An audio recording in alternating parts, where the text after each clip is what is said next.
కలియుగ దైవం శ్రీ వెంకటేశుని శ్రీపాదాలు, వీటిని భగవంతుని పాదముద్రలు అంటాం. ప్రధాన ఆలయానికి ఉత్తరాన తిరుమల కొండల్లోని రాతి కొండపై ఈ పాదముద్రలు కనిపిస్తాయి.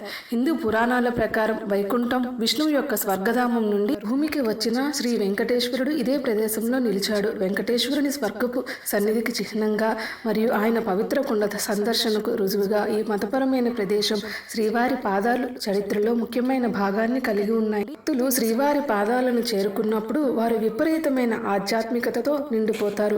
భక్తులు తమ పాపాలను పోగొట్టుకుంటారని, పవిత్ర పాదముద్రలను చూసి భగవంతుని ఆశీర్వాదం పొందుతారని చెప్తారు. శ్రీవారి పాదాల చరిత్ర మరియు పవిత్రత అనేక పురాతన గ్రంథాలు మరియు సాహిత్య రచనల్లో పేర్కొనబడింది. భవిష్యత్ తరాల కోసం ఈ పవిత్ర స్థలం యొక్క పవిత్రతను రక్షించడం కోసం శ్రీవారి పాదాలనే నమ్మకంగా చూపిస్తారు. అందరం కూడా ఒకసారి శ్రీపాదాలను చూస్తూ పరవశించిపోతూ ఒక్కసారి చెబుదాం, గోవిందా గోవిందా.